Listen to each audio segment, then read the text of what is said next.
না খাইলে কিন্তু সমস্যা হয়ে যাবে। এটা আমি বারবার আপনাদের অনুরোধ করছি, কারণ আপনারা একদিনের সঙ্গে ঘুরতে অন্য জায়গায় থেকে গেলে অন্য কোনো মন মেজাজ কেউ থেকে গেলেও তার বাড়ির লোক মন খারাপ করবে, খুব সমস্যা হয়ে যাবে। আর তাকে আনতে আবার আধ ঘন্টা গেলাম, ঘোরা কম হয়ে যাবে। আর তার যেটা যে বলবো সেইভাবে চলবেন, তাহলে তাড়াতাড়ি করে আমরা ঘুরে মূল উদ্দেশ্যে যেখানে আমাদের দেখার এগুলো দেখতে হবে না, আমরা টাইম নষ্ট করলে তো হবে না।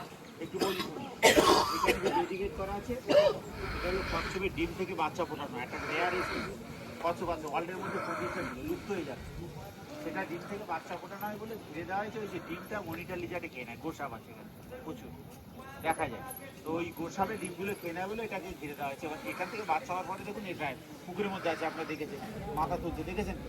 ওইটা শীতকালে এরকম পাড়ে চলে আসে রোদ্র কম, তখন ওখানে দেখা যায়। এখন গরম বলে ওরা জলের মধ্যে আছে, কিন্তু আমরা দেখতে পাবো এখানেও রাখা আছে আমাদের একগুলোর মতো কাঁচের মধ্যে, সেটাও দেখতে পাবো। দেখার পরে অস্তাবারে যাবো, অস্তাবার থেকে ডান দিকে একটা পুকুর আছে, মানে নটা পুকুর, উপর থেকে আপনি কতগুলো দেখতে পাবেন। এবং উপর থেকে দেখবেন দূরে একটা গোল রাউন্ড করে একটা পুকুর আছে, মিষ্টি জলের পুকুর, মানে বর্ষার জলটাকে ভেজা করে, মানে নদীর জলটা কিন্তু লবণ জল, ব্যাগ ওঠা সমুদ্রে জল। তো ওই জল খাওয়ার জন্য বন্য প্রাণী চলে আসে, তখন এই অস্তাবার থেকে দেখা যায়। প্রতিটা স্পট এরকম আছে। ওইটা দেখার পরে আমাদের এই ডান থেকে একটা কুমিরের পুকুর আছে, যদি ওইটা আমরা দেখতে পাবো, দেখে ম্যাপটা দেখে সুন্দর গাছ থেকে আমরা ওই জেটিতে পৌঁছে চলে যাবো। আধা ঘন্টা যাওয়ার পরে আমরা চ্যানেলের মধ্যে ঢুকবো, যেখানে ওপেন জঙ্গল। এখন আপনার কতদিন এসে একদিকে জাল দেওয়া আছে জঙ্গলে, দেখেছেন?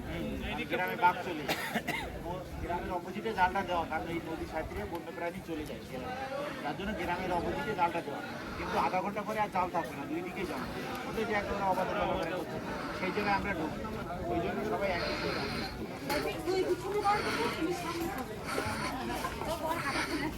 পালাবে, হারাবে না।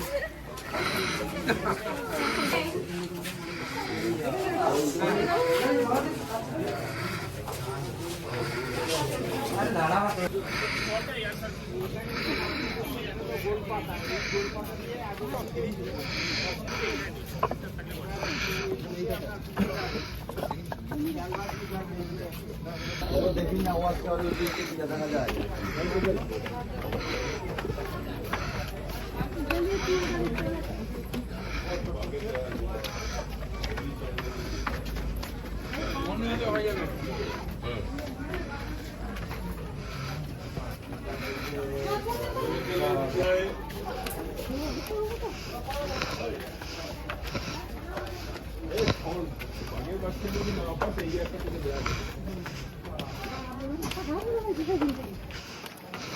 আরো উপরে উঠছে দেখি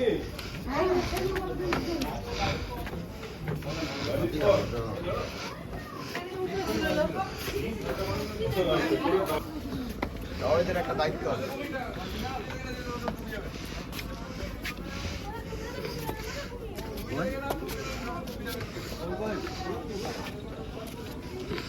কুমিরটা দেখে নে, ডান দিকে বাবু কুমির দেখে দিলাম।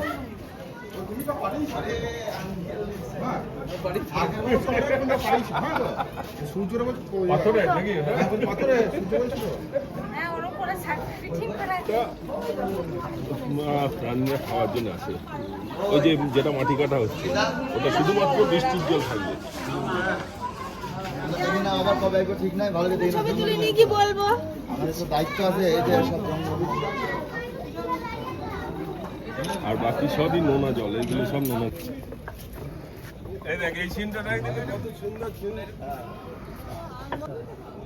কোন জায়গায় দাঁড়িয়ে দেখতে পাচ্ছি না।